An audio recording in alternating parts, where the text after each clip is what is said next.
Thank you to all of our participants again this week. It's great to see different faces joining in, and that this is a congregational effort to week after week produce a worship service that is encouraging. And so, thank you for all of the hands and voices that go into this.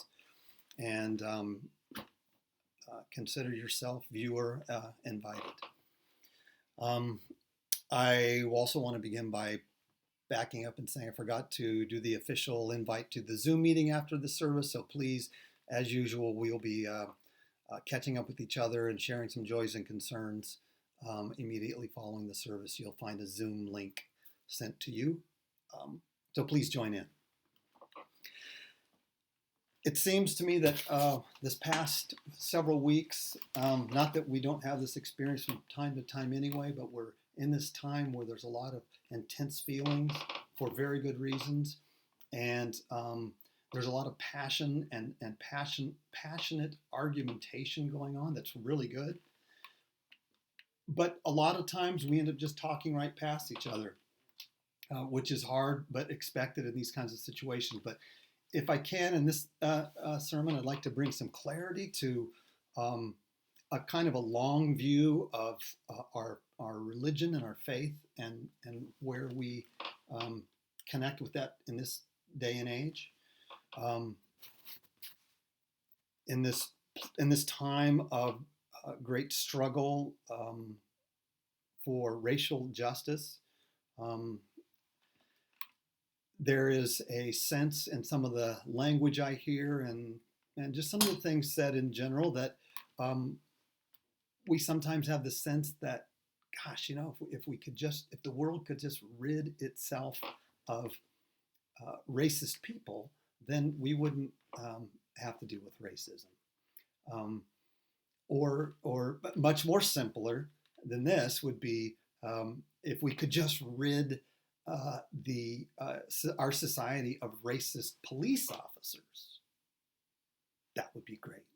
We could just, find out where they are and just pinpoint them and expel and rid all of our police forces from racist cops. And that one should be easy, since it's only a few bad apples. Read sarcasm into that, but that sort of is the intrigue of that statement, which is, if it's just a few bad apples, let's find them. But we don't, or we can't, or we do, but we look the other way, or whatever whatever the explanation is. I want to sort of push that thinking aside a little bit and have us log into the long view of racial justice. There might be a sense that this is a revolutionary time. It may well be. Only time will tell, but it sure has the appearance of a very strong, lasting, revolutionary time that's going to change our race relations for the better. It can give us the sense that once we're on the other side of that, we'll have racism behind us, or a great deal of it behind us. And in some sense, that there's some truth to that. That's the whole point of going through the revolution, to put ourselves in a better place. But racism will be with us, or let me put it another way, the potential for any given human being on any given day to adopt a racist attitude will still be present. I'm not even sure we can educate it out of our humanity, even though our education can carry us a long way with regards to racism. But what we can't do, or what we can't forget, is that 40 years from now or 50 years from now, there will be a different set of relationships, social relationships, social groups that will be working out problems of conflict and privilege and dominance, I'm going to guess. It might look very different than what we're going through today, but it still has within it this this persistence in our society that we organize ourselves in a way that has, at least in the past, segregated us. And I understand and am hearing the statements and beliefs that yes, that's what white supremacy does exactly, and that is true. But let us look at our biblical passages and talk a little bit more deeply about this problem of segregation and how really our separate lives as largely as white and black communities is a good part of our inability to see eye to eye and to talk without talking past one another and to have some deeper understanding and empathy of each other's life experience.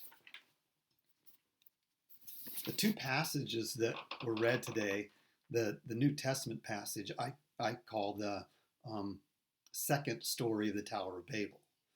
And if you look at it, there is almost a direct hearkening or echoing back to the Tower of Babel in a couple of verses, where Paul's in Athens and he's walking around, and you just sort of get the picture. It's written well by Luke, and Paul's walking around and he's looking at the objects of worship, things that maybe you could call idols, and he is being presented as authentically engaging their religious experience. He says, I'm seeing all of these objects around, and I understand that your worship is sincere, he implies, but you worship in ignorance. You don't really know what you're worshiping. He's not coming through and crushing all the idols and telling them that they're going to hell.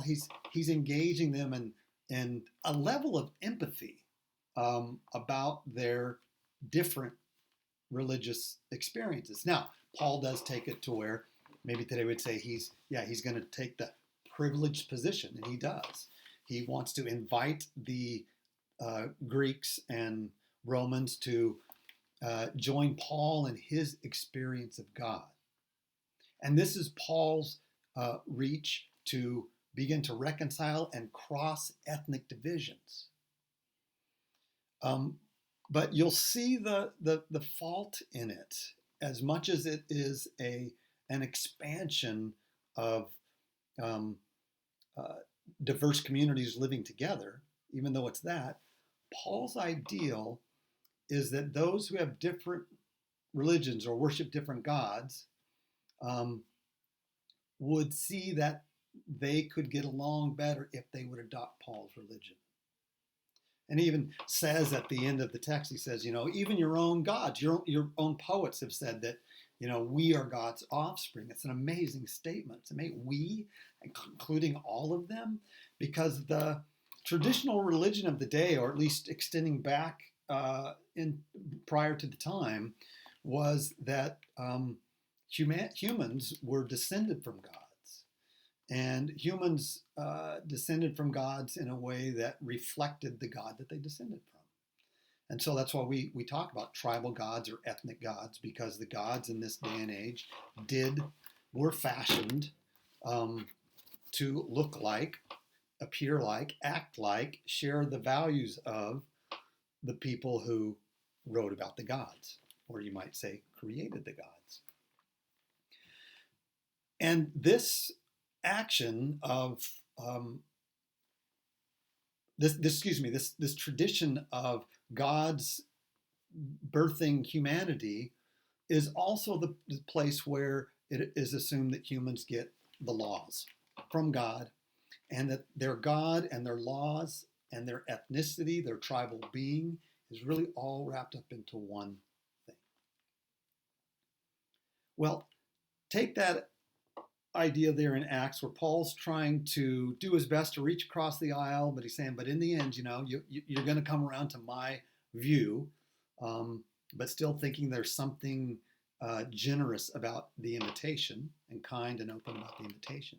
But when we get to Genesis 11, or when we read Genesis 11 second here, but first text, we have a really different kind of story, which shows the progress or the evolution of Hellenistic Jewish Pauline thought 1,000 years later. And that is in Genesis, the idea is that human alliances and human collaboration and cooperation was frowned upon. God prevents it. And yes, we might point to that part in the text where it says, God does it, for good reasons because they were doing it for the wrong reasons. They were building a city to the heavens for the wrong reasons because they wanted to make a name for themselves. And so God gives them all a different language, which is really one and the same as giving them all a different culture.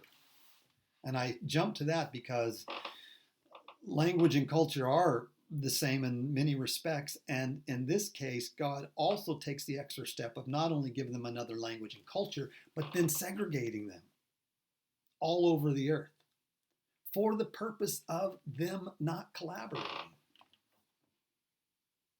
So this is an inferior way of humans relating to each other. And the alliances that are built out of that circumstance is also inferior because as we read in the Bible itself and in ancient history itself, altogether, that alliances more often than not were built through aggression, oppression, and conquering, and a forceful bringing under our God and our laws and our temple. And these is how alliances were built. And it's shared in our texts it's shared in our faith today even because we still use this language of idolatry that while it's not used exactly like it was in the biblical times, there is an ideology of idolatry that we share and have inherited and that we tend not to be critical enough of, and allows us to let privilege creep in. And if you're going to have religious privilege, you're going to have racial privilege.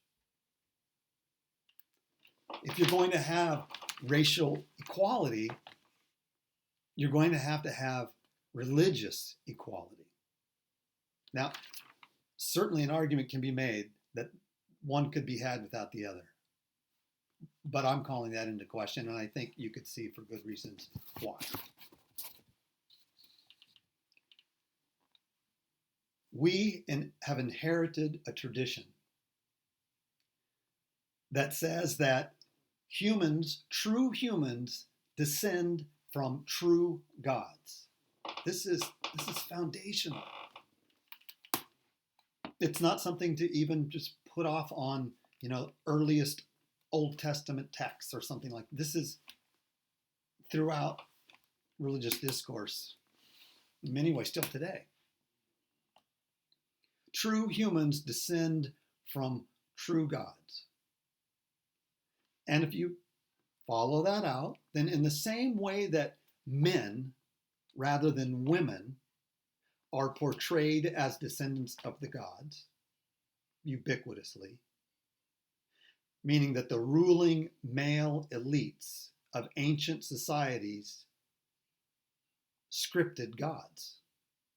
The ruling male elites of ancient societies created the literary stories of the gods that became established through their political persuasion, their political position, their political leverage.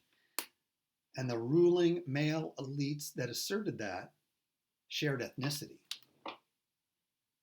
in every case. The gods were fundamentally and particularly ethnic in character and behavior because they reflected their makers.